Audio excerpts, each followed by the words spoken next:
Hello, everyone, and welcome back to yet another political episode.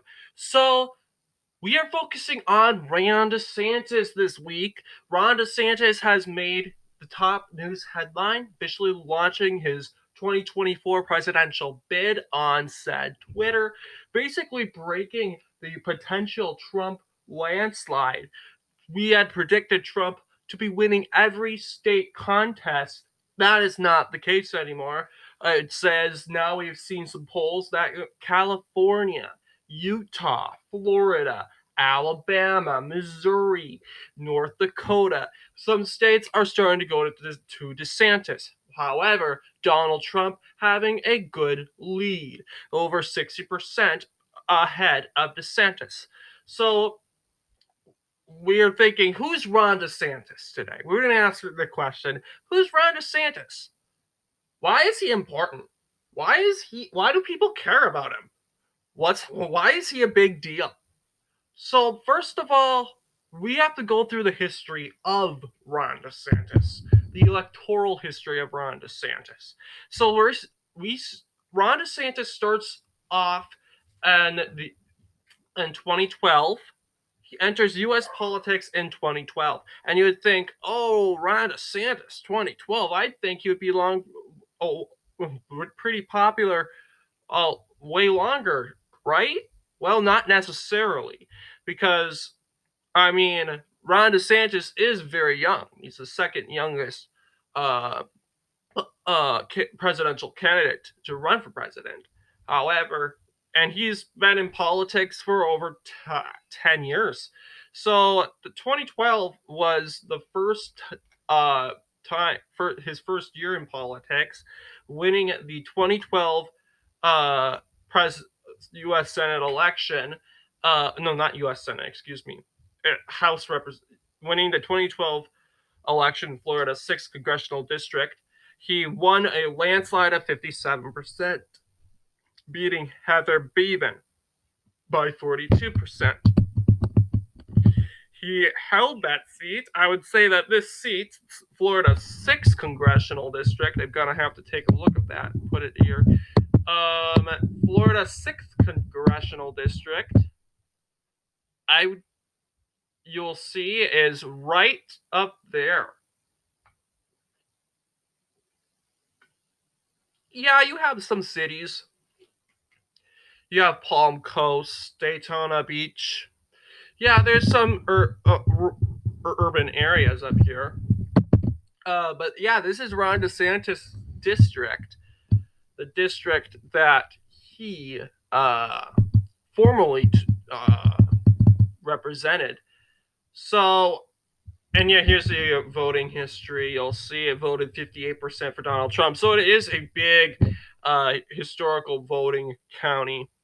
Not county, a district here. So of course it elected Ron DeSantis as its new representative, 57%. You'll see Republican primary for that election. Same, Ron DeSantis barely got nominated. He won by I would say he did pretty good against Fred Costello to seek and won the nomination for Florida's 6th congressional district representing the Republicans, and he managed to beat the Democratic nominee, Heather Bevan. The 2014, there was no primary held. DeSantis won the nomination pretty much unopposed, and now he is more exposed, having 2 years in politics. Ron DeSantis pretty much is more experienced than the Democratic nominee, David Cox. You'll see here, he is very well favored in Florida's 6th congressional district. Yes, 6th congressional district. I was thinking it was 5th for a minute. So yeah, you'll see where DeSantis is very well favored. DeSantis sees 62% of the popular vote compared to David Cox's 37%. So very well, very conservative district indeed. Ron DeSantis easily getting reelected. 2016, Ron DeSantis is, I believe, endorsed by Trump. But I think he endorses Trump, Ron DeSantis.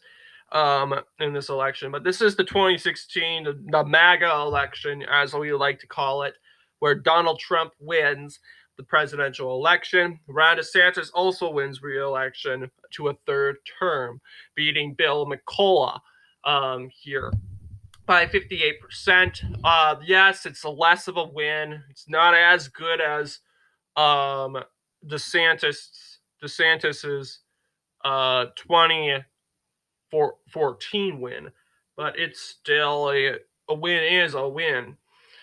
Going down, we got, here's the primaries, of course. 61% Ron DeSantis seizing primary win, easily winning renomination, excuse me.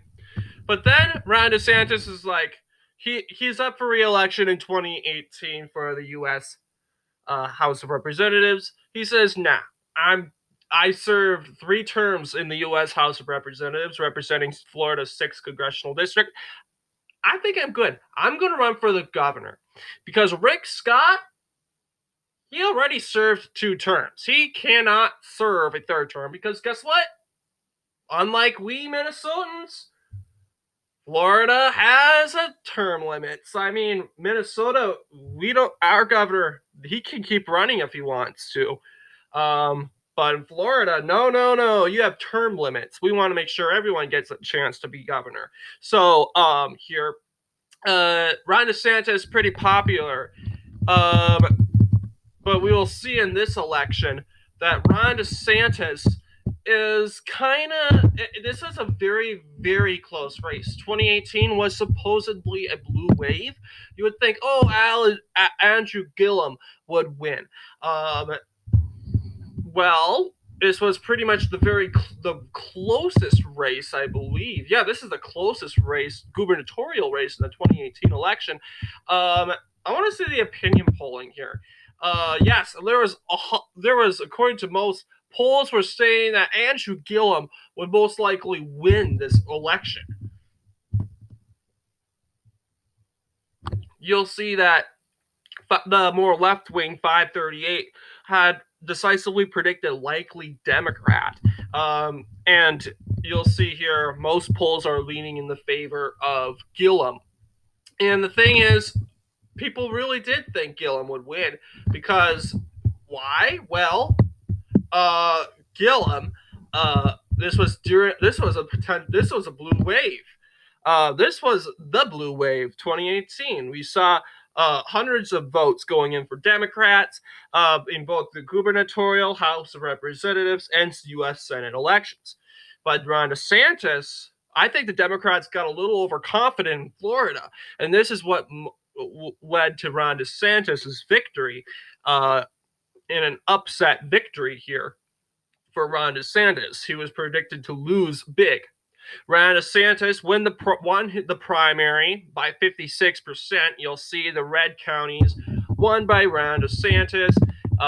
You'll see Ron DeSantis performs in urban areas, does very well in urban areas, except for Tampa. But yeah, these red counties went for DeSantis against his opponent, Adam Putnam, winning 36%. So yeah, Ron DeSantis killed it in this election, 56%. That's a pretty good win. Yeah, and you'll see Ron DeSantis winning by a margin of 0.3%. That's 0.4%.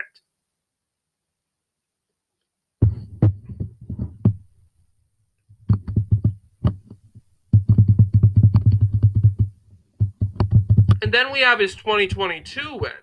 And you're going to see, wow, compared to his 2018 win to 2022, Ron DeSantis killed it. He's like, how did he manage to get all the people, a whole bunch of Gilman, I believe, supporters, and have him go vote for Ron DeSantis? Oh, sure, of course, there was Charlie Crist, the former Republican governor of Florida. You would think, oh yeah, but here's the thing. Democrats didn't like what Crist did.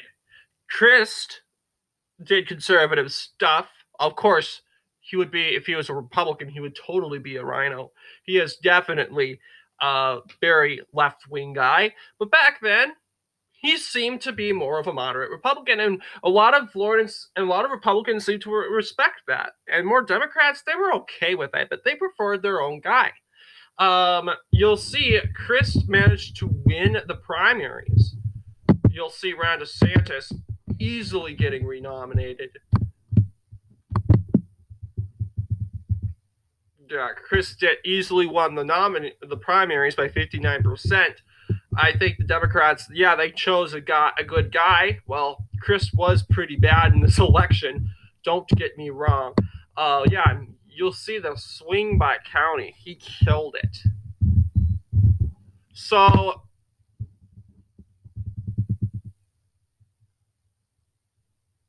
this is the source. Yeah.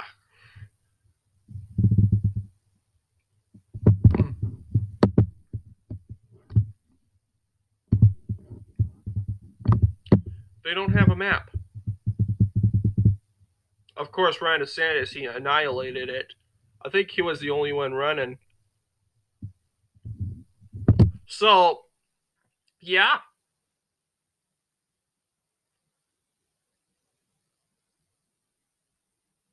Ron DeSantis beating it.